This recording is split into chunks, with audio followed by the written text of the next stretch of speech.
अस्सलाम वालेकुम, मैं हूं हबीब अकरम और आप देख रहे हैं प्रोग्राम नुक्ता नज़र।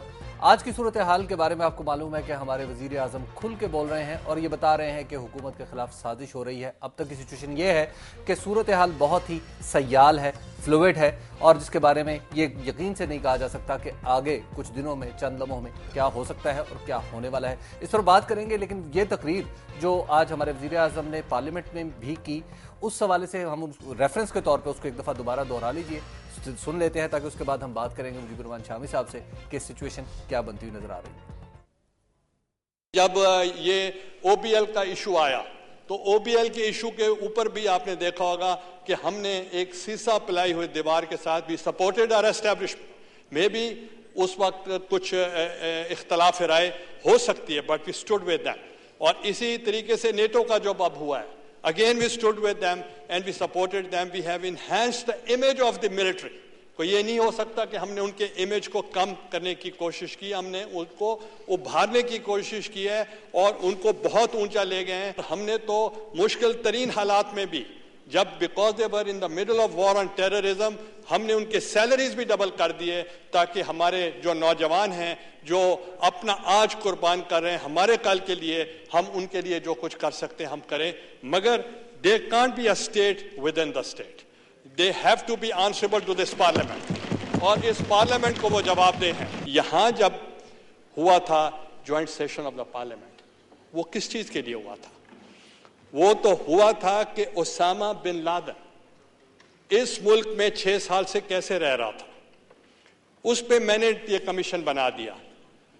अब वो पूछ रहे हैं कि वीजे कैसे आए थे, तो हम तो पूछना चाहते हैं कि वो किस वीजे पे आया था, how he entered Pakistan, that was the cause जिसके लिए पार्लियामेंट ने यहां रेजोल्यूशन किया था कि by the security was not taken care of, that was the resolution. अब उनका है कि वीजा किसने दिया था, they are diverting toward the civil government. आपने सुना कि वजीर आजम खासा गरज बरस रहे हैं। शामी साहब, जो वजीर आजम जिस सूरत हाल का उन्हें इदराक हो रहा है, क्या उनकी पूरी पार्टी को भी इदराक है कि वो करने क्या जा रहे हैं और वो किससे जंग मोल लेने जा रहे हैं? देखिए हबीब साहब, वजीर आजम ने जो कुछ कहा है तो वाज़ेह, इससे मालूम होता है कि फौजी क़यादत के दरमियान और उनके दरमियान एक खला पैदा हो चुका है और फासला पैदा हो चुका है। दोनों चीज़ों को एक तरह से नहीं देख रहे। ये तकरीर सुनकर मुझे नवाज शरीफ साहब की वो तकरीर याद आई जो उन्होंने सदर गुलाम इसहाक के बारे में की थी, और बड़ी धुआंधार तकरीर थी, और फिर उसके बाद गुलाम इसहाक साहब ने उनकी असम्बली तहलील कर दी। और देखिए ना, यानी अंजाम इस तरह की तकरीरों को कुछ अच्छा नहीं। मेरा मतलब यह कि उस वक्त सदर के पास ये इख्तियार मौजूद था कि वो असम्बली तहलील करे और नए इंतखाबात का ऐलान कर दे। अब चीफ ऑफ आर्मी स्टाफ के पास तो ये इख्तियार मौजूद नहीं है कि वो असम्बली को तहलील कर दें या वजीर आजम को उनके मनसब से सुबकदोश कर दें, जिस तरह परवेज मुशर्रफ साहब ने किया था नवाज शरीफ साहब को। उन्हें इख्तियार की जरूरत भी नहीं है। नहीं, अब जो हालात बने हुए हैं, जिस तरह सुप्रीम कोर्ट का मूड है, जिस तरह सिविल सोसाइटी का मूड है, जिस तरह बैनुल अक़वामी सूरत हाल है, उससे नजर आता है, और खुद कियानी साहब की जो सोच सामने आती रही है, उसके लिए ये बड़ा मुश्किल हो गया है कि अब आप गिलानी साहब के साथ वो सलूक कर दें जो परवेज मुशर्रफ साहब ने नवाज शरीफ साहब के साथ किया था। लेकिन शाम साहब, जो दो मौक़िफ़ के दरमियान इतना बड़ा इख्तलाफ, हाँ नहीं, दुरुस्त है। देखिए, अब वजीर आजम जो हैं उनके पास ये इख्तियार मौजूद है कि वो आर्मी चीफ या इस्तीफा तलब कर लें, वो DGISI को सुबकदोश कर दें, या असम्बली तहलील कर दें, नए इंतखाबात का ऐलान कर दें। दुनिया में ऐसे तजर्बात हुए हैं। इनिशिएटिव वजीर आजम के पास। हाँ, तुर्की में जब जर्नैलों से झगड़ा हुआ और उनके मुकदमा चला, एक मुकदमा कायम हुआ, उसमें कई हाजिर सर्विस फौजी अफसर जो थे उसमें मुलव्वस हुए, और जब फौजी अफसरों ने दबाव डाला वजीर आजम पर कि उन लोगों को भी तरक्की दी जाए जो कि कैद में हैं, जो उस मुकदमे का सामना कर रहे हैं, तो वजीर आजम ने असम्बली का रिजॉल्व की, उन्होंने कहा नया इलेक्शन करा लेते हैं। नया इलेक्शन करा लिए और पहले से ज़्यादा ताकत के साथ वो आए और उन्होंने अपने कॉन्स्टिट्यूशन के अंदर जो वो चाहते थे वो कर दिया। तो अब एक तो यानी ये सूरत है। लेकिन जहां साहब हमारा मसला कॉन्स्टिट्यूशनल तो है ही नहीं है। नहीं, हमारा मसला मसला तो बड़ा प्रैक्टिकल नौइयत का है। प्रैक्टिकल नौइयत का है ना। देखिए, अब सदर के पास तो कोई इख्तियार रहा नहीं। हमारे जरदारी साहब तो बार बार कहते हैं कि उन्होंने अपने सारे इख्तियारात जो है वजीर आजम को दे दिए। ये इख्तियारात जो सदर को दिए गए थे, उसका सबब यह था कि सदर एक बैलेंस करेगा फौज के और सिविल सेटअप के दरमियान। यानी ये जो 73 का ओरिजिनल कॉन्स्टिट्यूशन था, उसमें सदर के पास कोई इख्तियार नहीं था। और फजल चौधरी साहब सदर थे, आपको याद होगा। और जब पीएनए की मूवमेंट चली तो उनके बारे में लिखा जाता था, वहाँ प्रेसिडेंसी के बाहर भी लिख दिया गया था कि ये चौधरी फजल को रहा करो, क्योंकि वो बेचारे कुछ करने के काबिल नहीं थे। बल हत्ता के उन ये था कि जब तक वजीर आजम काउंटर सिग्नेचर न करे किसी दस्तावेज पर, उस वक्त तक वो वैलिड नहीं समझी जाएगी। तो लतीफ़ा यह था कि वो गुसल खाने जाते हुए भी फ़ोन करते हैं वजीर आजम को कि मैं गुसल खाने चला जाऊँ। बल्कि मुझे एक हमारे पीआईडी के फोटोग्राफर ने बताया कि एक डेलीगेशन उनको मिलने आ गया। तो डेलीगेशन आया तो पीआईडी का फोटोग्राफ भी आ गया उनको तस्वीर लेने। अब उन्होंने पूछा कि भाई आप, अच्छा, बड़े परेशान हुए। तो उनको कहा, यार देखो, मरवा ना देना, वजीर आजम से पूछ के आए हो कि नहीं आए हो। तो ऐसा सदर था। अच्छा, अब भी यहां पे तो गालिबन वजीर आजम कुछ इस तरह नहीं, काम करते अब जो कॉन्स्टिट्यूशनली तो सदर के पास कुछ नहीं है, पार्टी तो उनके पास मौजूद है। और सदर साहब बार बार ये कहते हैं कि जनाब मैंने अपनी सारी पावर्स पार्लियामेंट को दे दी, वजीर आजम को दे दी। तो गोया सदर का वो जो रोल था बैलेंस करने का, वो खत्म हो गया, एक बात। दूसरी बात यह कि ये सूरत हाल अजीब है कि यहां सदर टारगेट है। यानी ये जो मेमो कहानी चली है, इसमें हुसैन हक्कानी के साथ साथ सदर टारगेट है। अब सदर जो है वो भी कोई रोल अदा करने के काबिल नहीं रहा, वो तो मुल्जमों की फहरिस्त में खड़ा कर दिया गया। कॉन्स्टिट्यूशनली उसके पास कोई कॉन्स्टिट्यूशनली इख्तियार नहीं है, और नाम उनका ले लेके मेमो कहानी के अंदर उनको भी मुल्जम बना दिया गया। तो अब वो एक फरीक के तौर पर देखे जा रहे हैं। तो ये जो क्राइसिस आ गया है कि सदर के पास भी ये कोई मॉरल अथॉरिटी रही ना अथॉरिटी रही कॉन्स्टिट्यूशनल कि वो इसमें इंटरवीन करे।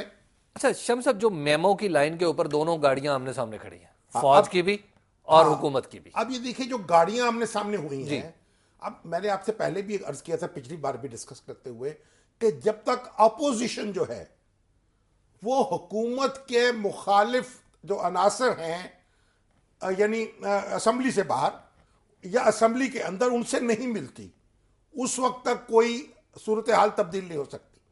यहां जब नवाज शरीफ साहब जो थे वो एक दरखास्त लेके सुप्रीम कोर्ट में गए और उनमें रिस्पोंडेंट बनाया गया जनाब चीफ ऑफ आर्मी स्टाफ को भी, DGI को, और सुप्रीम कोर्ट में बड़े तंतनाक से कहा गया कि जनाब हमारे सामने तो फौज भी जवाब दे, लेकिन फौज को वजारत दिफा से हटाकर एक अलग एंटिटी बना दिया गया।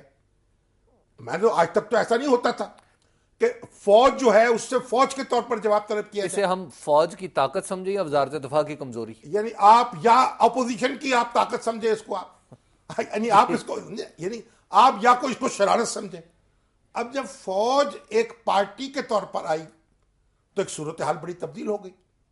अब उसके अंदर उन्होंने जवाब दिया जनाब कि ये तहकीकात होनी चाहिए। हुकूमत ने कहा कि ये तो साहब ऐसा ही, ये तो यहाँ इन्वेस्टिगेशन हो नहीं सकता, सुप्रीम कोर्ट की ज्यूरिसडिक्शन नहीं है। अब एक तनाव पैदा हुआ, फिर जवाबुल जवाब आए। अब नतीजा उसका ये है कि अपोजिशन जो है उसने ये सारा क्राइसिस जो है उसके अंदर एक बुनियादी किरदार अदा किया है, क्योंकि पार्लियामेंट के अंदर जो कमेटी थी कौमी सलामती की, वो तहकीकात कर रही है। अब भी अपोजिशन ने जाके कहा हमें पार्लियामेंट पर कोई एतबार नहीं है, कोई एतमाद नहीं है, ये पार्लियामेंट किसी काम की नहीं है। यानी असेंबलियों में बैठकर तनख्वाह ले रहे हैं, अलाउंसेस ले रहे हैं, पंजाब में हुकूमत चला रहे हैं उन असेंबलियों के जरिए से, और कहा कि हमें इन पर एतमाद नहीं है। अब सुप्रीम कोर्ट हरकत में आ गई। देखिए, अब ये जो अब क्राइसिस वाक़ हुआ है, अब इससे कैसे निकलना है, इसमें कोई अब ऐसा बड़ा बुजुर्ग नहीं है जो एक दोनों को इकट्ठा कर सके, बिठा सके, समझा सके कि भाई फौज जो है और गवर्नमेंट जो है वो आमने सामने ना आए, गाड़ी जरा अलग अलग लाइनों पे चलती ये है। अलग अलग कैसे हों, इस पे गुफ्तगू हम ब्रेक के बाद करते हैं, क्योंकि ब्रेक का वक्त हुआ चाहता है और आप हमें प्रोग्राम में फ़ोन भी कर सकते हैं और आपके सवालात भी बराह रास्त हम इस प्रोग्राम में हिस्सा बनाएंगे। आप देखते रहिए नुक्ता नज़र।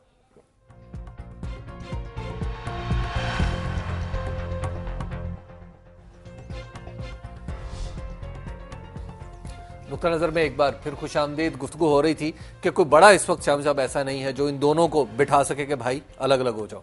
हाँ, ऐसा देखिए, सदर साहब को बड़ा होना चाहिए, लेकिन मैंने कहा कि उनको भी एक फरीक बना दिया गया है। अब कॉन्स्टिट्यूशनली तो वजीर आजम बड़ा है तो उसके पास पावर्स बड़ी होती हैं, लेकिन वो भी आप बेबसी से तड़प भड़क रहे हैं, आप देख लिया। अब आर्मी चीफ जो है वो बड़ा होता है क्योंकि उसकी बंदूक फैसला कर देती है। नवाज शरीफ साहब ने जब डिसमिस किया परवेज मुशर्रफ साहब को, उन्होंने उनको डिसमिस कर दिया और हमारी फौज ने उनके डिसमिसल को मान लिया।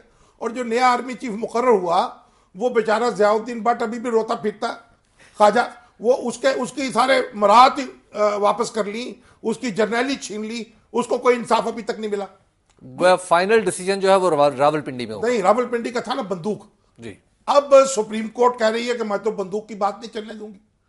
इस वक्त जो सुप्रीम कोर्ट है ये पीपल्स सुप्रीम कोर्ट है। पहली बार मुल्क की जो सबसे बड़ी अदालत है वो अवाम की बड़ी ताकत उनके पीछे है। तो अब अमलन तो फिर बड़ी हो गई है सुप्रीम कोर्ट, अमलन दस्तूर के मुताबिक नहीं मैं कह रही है बात, और उसके पास ये मामला है। लेकिन पीपल्स पार्टी भी तो उसे बड़ा माने ना। वो नहीं, पीपल्स पार्टी माने या ना माने, अब तो भाई देखिए उनके पास तो फैसले की ताकत है। लेकिन जो बाबर अवान जिस तरह की जबान इस्तेमाल करते हैं, बाबर अवान है, जब फैसला सुप्रीम कोर्ट का होगा तो उनकी तुर्की भी तमाम हो जाएगी। देखिए बात यह है, एक तरीका तो यह है कि सुप्रीम कोर्ट के सामने एक दरखास्त आई, कहा जनाब वजारत दफा ने, हमारा तो कोई ऑपरेशनल कंट्रोल ही नहीं है जनाब ISI के ऊपर और फौज के ऊपर, यानी गोया हम तो उनके मामलात में कोई दखल ही नहीं दे पाते, हमें तो कुछ मालूम ही नहीं। तो सुप्रीम कोर्ट पूछे कि हुजूर ये ऑपरेशनल कंट्रोल क्यों नहीं है और उसको बहाल कराए। हाँ, यानी सुप्रीम दस्तूर के मुताबिक काम करना है ना, तो वजारत दफा का ऑपरेशनल कंट्रोल तो होना चाहिए ना, उनके जरिए फाइल मूव होनी चाहिए, उनके जरिए मामलात होने चाहिए, और होते भी हैं बहुत से। तो वजारत दफा से पूछा जाए आपने ये बात कैसे कही, और अगर नहीं है कंट्रोल तो ये बहाल कराए, सुप्रीम कोर्ट का काम। देखिए एक बात। दूसरी बात यह है कि मैं तो समझता हूं कि अगर नवाज शरीफ साहब इस मसले को हल कर सकते हैं कि वो दरखास्त वापस ले लें, वो कहें कि जनाब वो जो कौमी सलामती की कमेटी कर रही है उसी की तफ्तीश ठीक है। लेकिन शाम साहब कौमी सलामती कमेटी भी तो कुछ नहीं कर रही अभी ना। तफ्तीश शुरू कर दी उन्होंने जी। और लेकिन उन्होंने काम शुरू कर दिया। एक तरीका तो ये है, बल्कि उसका मुस्लिम लीग नून जो है उसमें बाइकाट कर गई है कि हम तो वहां खड़े हैं सुप्रीम कोर्ट में।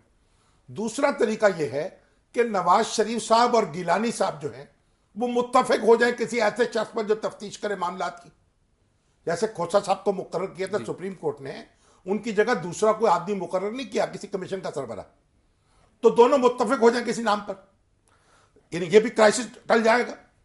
और तीसरी बात यह है कि सुप्रीम कोर्ट खुद एक ऐसा तफ्तीशकार मुकर्रर कर दे जो सबके लिए काबिल कबूल हो, ऐसी हैसियत रखता। और एक बात यह हो सकती है कि सुप्रीम कोर्ट यह कहे कि पहले कौमी सलामती कमेटी फैसला कर ले, उसके बाद हम ये कार्रवाई करेंगे, मौखर कर दे इस मुकदमे को। इस सूरत में भी मामला संभल सकता है। तो अब ये काम जो है, देखिए सुप्रीम कोर्ट की तरफ नजरें लगी हुई हैं, अब उसको दस्तूर के मुताबिक फैसला करना है। वजीर आजम ने कहा है रियासत के अंदर रियासत बर्दाश्त नहीं होगी जी, बर्दाश्त नहीं होनी नहीं चाहिए। तो कौन सी रियासत के अंदर रियासत बन गई है ये भी बता दिया जाए। देखिए एक रीजनेबल हदूद के अंदर तो डिफेंस के मामले में और खारजा पॉलिसी के मामले में इनपुट आएगी फौज की भी और दूसरे अदारों की भी, पेंटागन की भी आती है जी। इंडिया में भी आपको मालूम है में आती। वो बलूचिस्तान के बारे में बयान दे के चले गए मनमोहन सिंह, जब वापस पहुंचे लाइन हाजिर कर दिया गया उनको, वो सारी बात खत्म हो गई। इंडिया की फौज का भी एक प्रेशर है, कोई ये ना समझे। देखिए पाकिस्तान की बहुत बड़ी ताकत उसकी फौज है और ये फौज दुश्मन की निगाहों में खटक रही है। जब 71 का मामला हुआ था उस वक्त अमेरिका ने, सोवियत यूनियन ने दबाव डाल के कह दिया था इंडिया को कि आप बस सब सीज फायर करें। उस वक्त इंडिया की जो हुकूमत है, उसकी कैबिनेट जो थी इंदिरा गांधी की, वो कह रही थी कि आप कश्मीर पर कब्जा करें और पाकिस्तानी फौज जो है उसको खत्म कर दे हमेशा हमेशा हमेशा के लिए। इंदिरा डरी, उसके जो रिकॉर्ड पे है पेपर, जो अमेरिकन पेपर्स में भी आती है बात, इंदिरा डरी उसने कहा कि पाकिस्तानी फौज कहीं ऑफेंसिव लॉन्च ना कर दे और चीन के साथ मिलके हमारा क्रियाक्रम ना कर दे, एक बात। दूसरी बात उसने ये कही कि हम ये जो ऐसी तरीके से अगर काम छोड़ें, अब पाकिस्तान की मईशत इस काबिल नहीं होगी कि इतनी बड़ी फौज का बोझ उठा सके, इसलिए फौज की ताकत खुद ही कम हो जाएगी। ये उसकी पेशिन को ही हम बाकी हालात बाद में जैसे बदले, सोवियत यूनियन आ गया अफगानिस्तान में और फिर यहाँ ओसामा बिन लादेन आ गया, दुनिया बदल गई।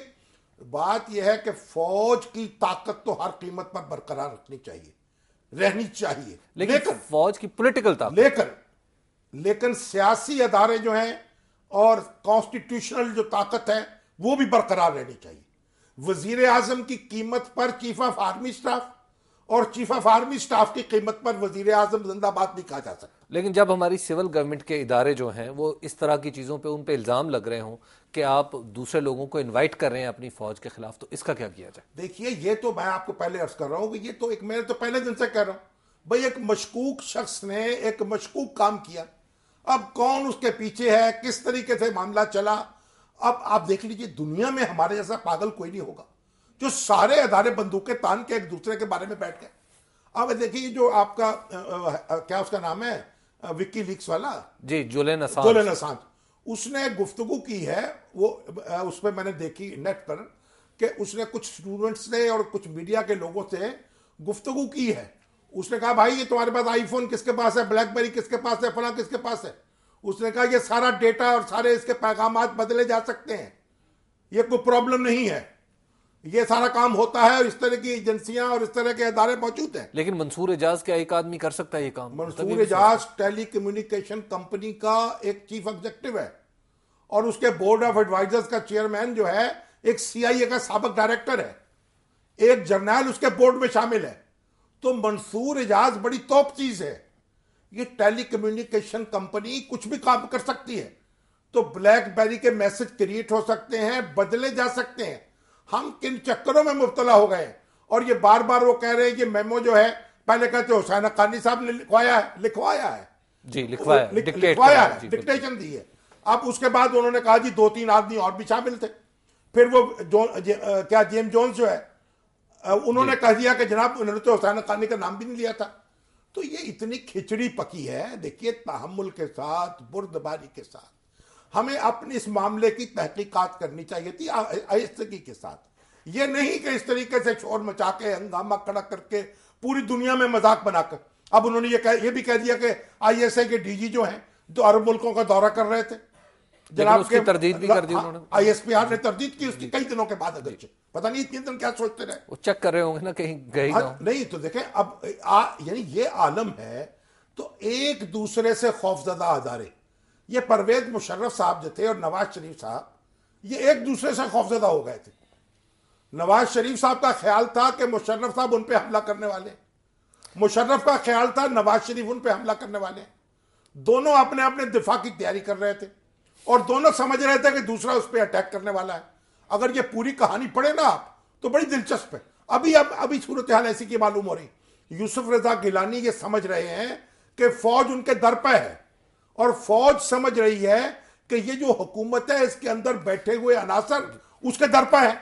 वैसे शामी साहब, यूसुफ रजा गिलानी साहब के पास एक बड़ा मौका नहीं है कि पूरी की पूरी पाकिस्तान पीपल्स पार्टी उनके कदमों में आ पड़ी है? हाँ, देख लीजिए आप, तो फिर उनके कदम जो है, अब उसको क्या करेंगे फिर उन कदमों पे डाल के। देखिए, असल बात तो ये, उन्होंने बड़ी हिम्मत का मुजाहरा किया है और बड़े जुर्रत के साथ एक अपना मुकदमा लड़ रहे हैं। और ये जो इस पे जितने इल्जामात थे पीपल्स पार्टी की हुकूमत पर, इनकी बैड गवर्नेंस के और इनके दूसरे बदमामलगी के और बदउनवानियों के, ये जो अपोजिशन है, जो नवाज शरीफ साहब हैं और जो इमरान खान साहब हैं, ये नोट कर लें, क्योंकि अगर ये पीपल्स पार्टी जो है किसी गैर फितरी तरीके से शहीद हुई तो ये मुश्किल हो जाएगी। इसको अपनी फितरी अंजाम से दो चार होने दें, इलेक्शन के जरिए इसको शिकस्त दे सकते हैं तो दें, इलेक्शन के बगैर ना इससे निपटने की कोशिश करें। और देखिए एक बात, चलिए ये तो अब उनके लिए मशवरा है। शाम साहब, एक ब्रेक का वक्त होगा और ब्रेक के बाद नवाज शरीफ साहब का किरदार भी कुछ जेर बहस लाना है, उस पर भी गुफ्तगू होगी और अदालत के किरदार पर भी कुछ बात करेंगे। अभी आप देखते रहिए नुक्ता नजर। चलते चलते मैं आपको ये बता दूं 04236368 पर आप हमें कॉल भी कर सकते हैं।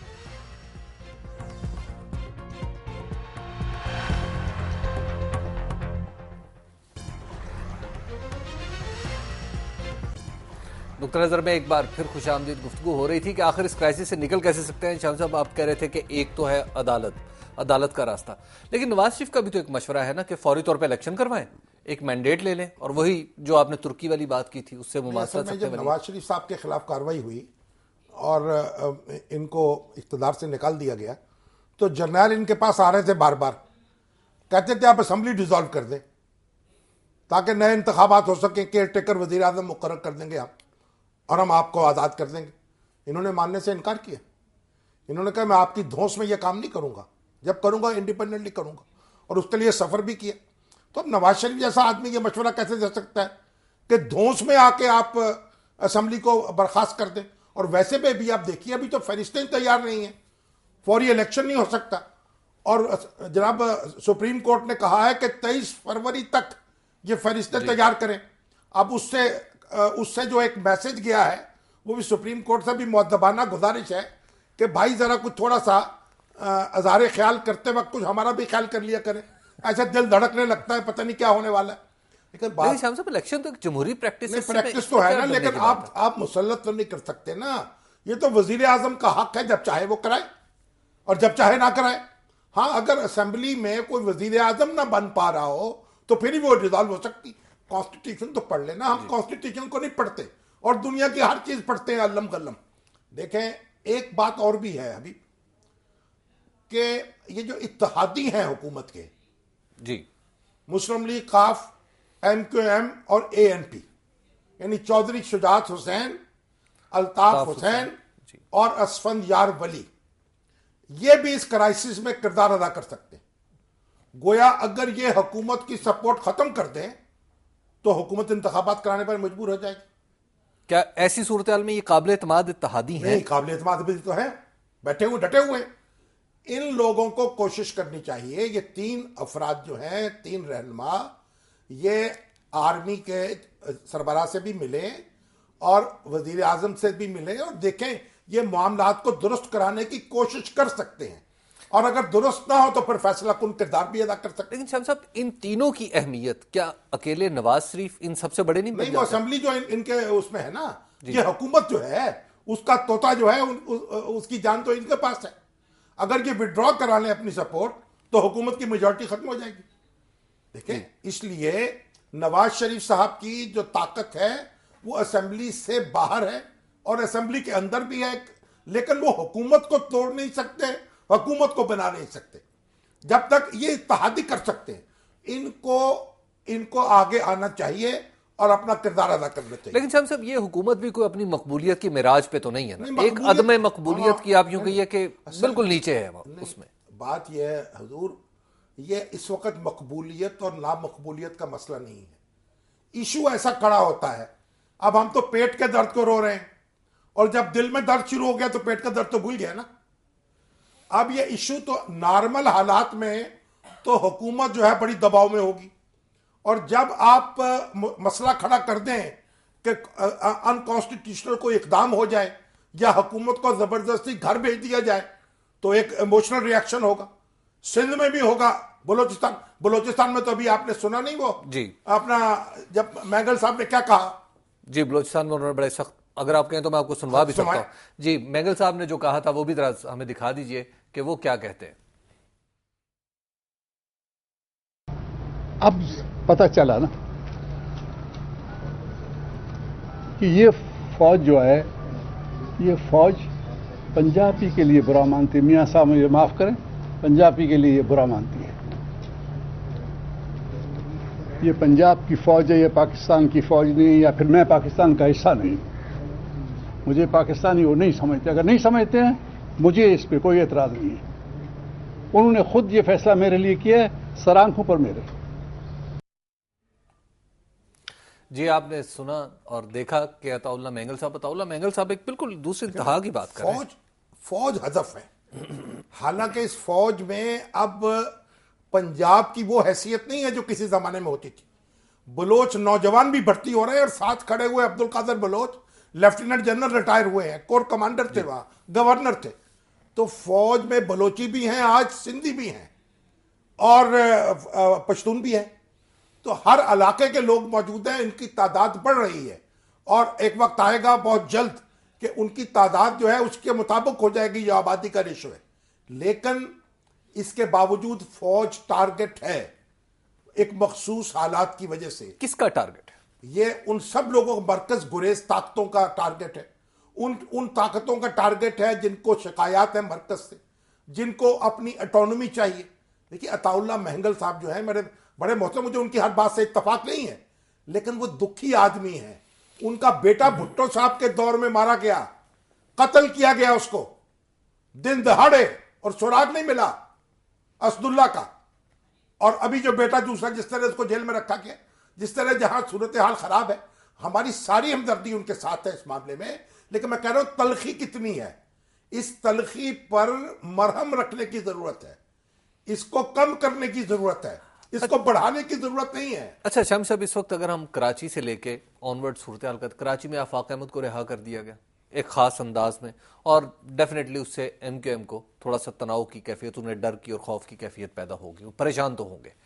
उसके बाद यहां पर हम देखते हैं कि एक बिल्कुल अलग से बयान हुकूमत से हट के डाल दिया गया अदालत में, और दूसरी तरफ वजारत दफा ने सीधा कह दिया कि जी हमारा तो ऑपरेशनल मामलात में कोई हिस्सा ही नहीं है। एक इतना बोध, इतनी दूरियां जो पैदा हो गई हैं, क्या ये अंदाजा नहीं कर रही कि फौज भी क्या सोच रही है कि नेक्स्ट लेवल के पॉलिटिक्स में जाके कुछ फाइन ट्यूनिंग करे? देखिए अभी तो आपने वो जलसे भूल गए जो 18 तारीख को हुए हैं। जनाब ताहिरुल कादरी साहब धाड़ रहे हैं, यहाँ जनाब उलमाए कराम जो है इरशाद फरमा रहे हैं, लाहौर में बहुत बड़ा जलसा हुआ, और फिर जनाब मुनव्वर हसन साहब पेशावर में, और ताहिरुल कादरी साहब ने तो जमहूरियत की भी ऐसी तैसी की, उसको तस्लीम करने से इनकार किया। हालांकि सूफी मोहम्मद ने किया था तो उनके ऊपर ऑपरेशन हो गया था। अब आप ये देख लें, इसका मतलब है कि कुछ ना कुछ तो पीछे कचड़ी पक रही है। लेकिन क्या किसी में ये हिम्मत है कि पूरी स्टेट को अब रिस्ट्रक्चर कर सके? क्या हालात इसकी इजाजत देते हैं? क्या हमारी बैनुल अक़वामी सूरत हाल इसकी इजाजत देती है? देखिए तो आरजुएं तो बहुत हो सकती हैं। मेरा भी दिल करता है कि मैं भी रुस्तम ज़मान बन जाऊं, लेकिन क्या मैं बन सकता हूं? मैं तो अखाड़े में उतरता हूं तो हड्डी बोटी मेरी बराबर हो जाएगी। तो जो हालात हैं वो बता रहे हैं जरा संभल के चलना है। अफवाज पाकिस्तान को भी, फौजी क़यादत को भी, DGISI को भी, और हमारे सियासतदानों को भी।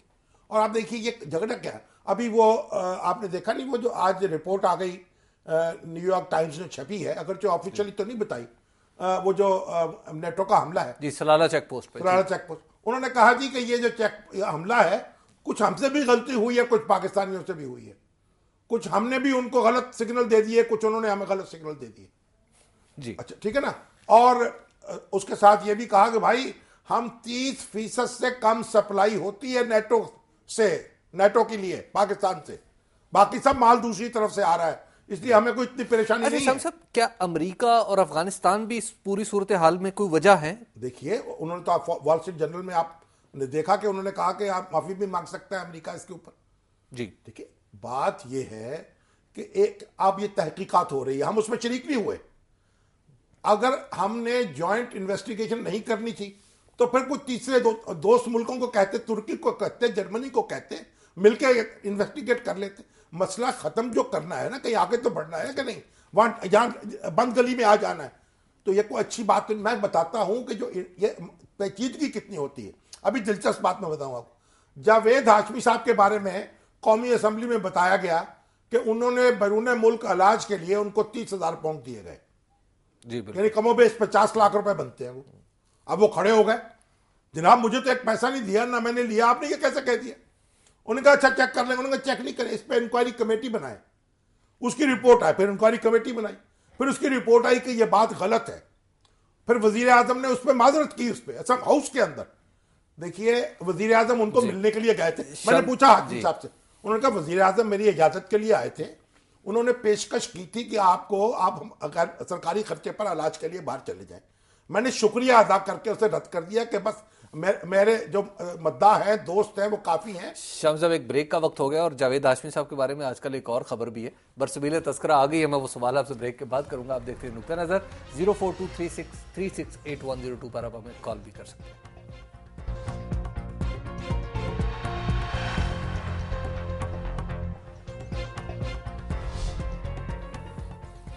नुक्ता नजर में एक बार फिर खुशामदीद। शाम साहब, बात तो मैंने आपसे जावेद हाशमी साहब की करनी थी, लेकिन बीच की प्रेस कॉन्फ्रेंस भी आ गई। खत्म ही कर चुके थे।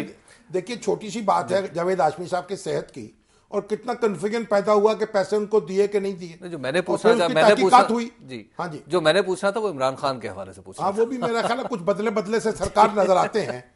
अच्छा, हाँ, लेकिन बात यह है कि देखिए, एक इतनी सी बात है सामने की, उसके लिए भी इन्वेस्टिगेट करना पड़ा। तो ये मेमो कहानी जो वहां पहुंची हुई है, अमेरिका से चली है, लंदन से चली है, कहां से, इसके ऊपर हम ऐसी तलवारें निकाल के बैठ गए। अच्छा शाम साहब, अभी जो हम बात कर रहे थे ब्रेक पे, अभी आपने वो प्रेस कॉन्फ्रेंस भी देखी कि वो जो स्टीफन क्लार्क साहब जो है वो आके रिग्रेट तो कर गए हैं कि पाकिस्तान में जो सलाला चेक पोस्ट वाला मसला था, रिग्रेट तो उन्होंने कर दिया। क्या हमने पहले इसका जिक्र किया कि वो न्यूयॉर्क टाइम्स में तो खबर आज लीक हुई थी, और अब ये है कि उन्होंने ये नहीं न्यूयॉर्क टाइम्स में लिखा था कि ये नहीं पता चला कि जो लोग जिम्मेदार होंगे उनको कुछ सजा भी दी जाएगी कि नहीं। अब ये जो तफसील बिल्कुल अब ऑफिशियली रिपोर्ट आ गई है और उन्होंने एक रिग्रेट कर लिया है। अब देखना यह है कि ओबामा क्या करते हैं, यानी सदर ओबामा इस पर माजरत करते हैं। अच्छा शामी साहब, मेरा ख्याल ये रिग्रेट वाली बात काफी नहीं कि क्या हम चाहते हैं कि कोई हाथ जोड़ के हमारे से माफी मांगे। हम अब ये हमने क्योंकि ईगो का मसला भी है ना, हमारे जवान शहीद हुए, अगर देखिए एक छोटा नुकसान जो है ना, नुकसान तो बहुत, यानी हमारे जवानों की शहादत को मामूली बात नहीं है, लेकिन नुकसान जो होता है उससे बड़ा नुकसान नहीं होना चाहिए। ये एक हमें बात हमेशा मद्देनजर रखनी चाहिए। एक हादसा जो है उसकी बुनियाद पर एक दूसरा हादसा नहीं होना चाहिए। तो इसलिए चीजों को समेटने की कोशिश करते हैं, और अगर ओबामा साहब इस पर बाकायदा माजरत करते हैं तो फिर हमारी जो हुकूमत को और एस्टेब्लिशमेंट को, अब तो देखिए दोनों से को अलग अलग बात करनी पड़ेगी जी। अब पता नहीं अब एस्टेब्लिशमेंट हमारी क्या कहेगी और वजीर आजम क्या कहेंगे। अच्छा साहब, यानी आपके ख्याल में इस पे भी कोई कहे कि मुझसे हाथ जोड़ के माफी मांगो और कोई कहे कि मुझे इतना ही काफी है। मतलब देखे ना, ये तो मुश्किल हो गई ना हमारे लिए। तवाइफुल मुलूकी किसे कहते हैं? जबकि कोई सेंटर ना रहे, तो सेंटर तो अथॉरिटी का कॉन्स्टिट्यूशन के तहत वजीर आजम है, और बाकी जो अथॉरिटीज जो है अब उनको देखना चाहिए। देखिए, हमें इससे गरज नहीं कि गिलानी साहब यहां बैठे हुए हैं या नवाज शरीफ साहब बैठे हुए हैं या इमरान खान साहब बैठे हुए हैं, कोई भी बैठा हुआ हो, मामला दस्तूर के मुताबिक चलना चाहिए। अच्छा शम साहब, कुछ सवालात हम फेसबुक से आज ले रहे हैं। उसकी वजह यह है कि फेसबुक में कई जगह पे उन्होंने शिकवे भी ये किए हैं कि हमारे सवालात शामिल नहीं किए जाते प्रोग्राम में। तो सबसे पहला सवाल है शम साहब, ये शेख कैसर महमूद साहब हैं और ये फरमाते हैं कि बार बार हमारा जो सिस्टम है इसमें करप्ट लोग ही मुंतखब होकर आते हैं, क्लीन लोग कैसे हैं? नहीं, अब ये आप कुछ समझते हैं कि हर मुंतखब होने वाला करप्ट होता है? देखिए ना, जिस तरह के इल्जाम दोहराए जाते हैं, मेरा ख्याल हर आदमी यही समझता है। तो देखिए कि 2, 5, 7, 10 आदमी होंगे ना, तो ये बाकी तो लोग क्लीन लोग भी होते हैं, इसके अंदर मौजूद रहे हैं, आज भी मौजूद हैं। यानी ऐसी बात नहीं है कि सारे के सारे अरकान असेंबली जो है वो करप्ट हो गए। शामी साहब, बहुत से लोगों पे तो डिग्रीज जाली होने का इल्जाम है उनके ऊपर, बहुत से लोगों के ऊपर दूसरे किस्म नवीयत के इल्जाम है ना। डिग्री जाली तो वो बीए की सनद हुई तो पुरानी बातें हो गई ना, लेकिन जिन लोगों पर इल्जामात होते हैं उनके ऊपर कार्रवाई होनी चाहिए, उनकी तहकीक होनी चाहिए, अदालतों को अपना काम करना चाहिए। देखिए, मैं बार बार ये अर्ज करता हूं कि किसी एक आदमी की करप्शन को बुनियाद बनाकर आप, मतलब हमारे दफ्तर में कोई 2 आदमी करप्ट हो तो उसकी सजा सबको मिल जानी चाहिए। जाहिर करप्ट लोगों, ठीक है ना। एक शहर में 20 चोर आ गए, लाहौर में भी मौजूद है, हर जगह मौजूद है माशाल्लाह, तो अब सारे शहरियों को सजा मिलेगी, सारे चोर हो गए, तो हमें भी जरा तवाज़ुन बरकरार रखना चाहिए। अच्छा शाम साहब, मंसूर अहमद साहब हैं और ये कहते हैं कि जी फ्री एंड फेयर इलेक्शन किस तरह हों? इस तरह होंगे कि इलेक्शन कमीशन कराएगा। आज जो इलेक्शन कमीशन है ना, वो अब 4 मुस्तकिल मेंबर हैं उसमें और एक चीफ इलेक्शन कमिश्नर है, और चारों जो तक मुकर्रर हुए हैं वो हुकूमत और अपोजिशन के इत्तेफाक से मुकर्रर हुए हैं। ये भी हमें समझना चाहिए। जो अच्छी बात हो जाती है हम सुनते ही नहीं है उसको। इस वक्त जो इलेक्शन कमीशनर है हमारा, उस पर सबका इत्तेफाक और एतमाद है, हुकूमत का भी और अपोजिशन का भी। कराची में भी फेयर इलेक्शन हो जाएगा? हर जगह होगा, क्योंकि अब तो आप देखिए जो शनाख्ती कार्ड आ रहे हैं, सॉरी लिस्टें आ रही हैं ना, फहरिस्तों में शनाख्ती कार्ड का नंबर भी होगा, तस्वीर भी होगी, आपकी आईडी होगी, आपकी फोटो आईडी। तो अब ऐसे में अब ये फिर नौजवान जो हैं मुतहर्रक होंगे, तो क्यों नहीं फेयर होंगे इलेक्शन? अच्छा शाम साहब, एक हैं जी फहीम बारी जट साहब, वो कह रहे हैं जी पाकिस्तान पीपल्स पार्टी एक दफा फिर हमें मुल्क दो लख्त होने की धमकी दे रही है। ये रेफरेंस आज की जनाब ये सबके मुंह में खाक। मुल्क दो लख्त बनाने आसान नहीं है कि हम ऐसे कह दिया करें, लेकिन एक बात यह भी है कि तारीख से हमें सबक सीखना चाहिए और बड़े समझ सोचकर इकदाम करने चाहिए। यानी जो मेजॉरिटी पार्टी जब तक वो मेजॉरिटी में है उसकी मेजॉरिटी का एहतराम करना चाहिए। लेकिन शाम साहब जो जिस तरह की आज कह रहे हैं जी आपने गद्दारी का इल्जाम लगाया तो मुल्क तोड़ देंगे और ये कर देंगे, ये गद्दारी का इल्जाम, देखिए ये भी तो बड़ी अजीब बात है ना कि मुल्क की जो सबसे बड़ी पार्टी है उसके जो मुतल्लकीन है, उसके लीडर हैं, उनको हम कहें कि आप गद्दार हैं। पहले मुजीबुर रहमान को हमने कहा गद्दार है, तो ये इसलिए ये ममासलत यूं कायम होती है। आज देखिए, आज हम सारी बहस करते हैं, कहते हैं जी मुजीबुर रहमान जो है वो तो पाकिस्तान को एक रखना चाहता था। तो भाई हमें तारीख से सबक सीखना चाहिए। पाकिस्तान सिर्फ पंजाब का नाम नहीं है, ये सिंध का, पश्तूनख्वा का, बलोचिस्तान का नाम भी है। सबके हालात को देखें, अच्छा, सबके सेंटीमेंट्स को देखें। अच्छा शाम साहब, जेफ हार्डी हैं, ये गालिबन कोई बैरून मुल्क से, ये हमारे लेकिन पाकिस्तानी हैं। अच्छा, जैव इन्होंने अपना नाम मोहब्बत से रखा हो, जेफ हार्डी। कोई बात नहीं। इन्होंने कहा जी कि जिस गंदगी से अवाम अब बेजार होकर पीटीआई की तरफ, पाकिस्तान तहरीक इंसाफ की तरफ माइल हुए, वही सारी गंदगी अब पीटीआई में जमा हो रही है और इमरान इस गंदगी को किस खुशी से इकट्ठा कर रहे हैं। देखिए ये सारी पुरानी चीजें गंदी नहीं होती जैसे आप ये ना समझें, इंजन जब आगे लगता है ना तो गाड़ी बदल जाती है, तो इंजन तो नया है ना पीटीआई का, लेकिन डब्बे जो है वो रंग पेंट करा लेंगे, उनको रोगन करा रहे हैं, लेकिन डब्बे को बहुत पुराने हैं। नहीं भी उनका कहना यह है कि ये करप्ट जो लोग नहीं हो, जो करप्ट होंगे उनकी छांटी कर देंगे। यानी हर आदमी करप्ट नहीं है। जहांगीर तरीन साहब हैं, खुर्शीद कसूरी साहब हैं, खुद आपके ये जनाब महमूद कुरैशी साहब हैं, इनसे आप जो भी इख्तलाफ करें, लेकिन ये करप्ट नहीं है। पार्टी की सतह पर कोई एनआरओ भी जारी किया जा सकता है। मुश्किल हो जाएगा, लोग गिरबान पकड़ेंगे। शाह साहब आपको बहुत बहुत शुक्रिया। हमारे प्रोग्राम का वक्त खत्म हुआ चाहता है, कल आपसे फिर मुलाकात होगी ताज़ा तरीन खबरों के साथ, और फिर सूरत हाल जो है वो कल की सूरत हाल जो है उस पर डिस्कशन होगी। आप देखते रहिए दुनिया।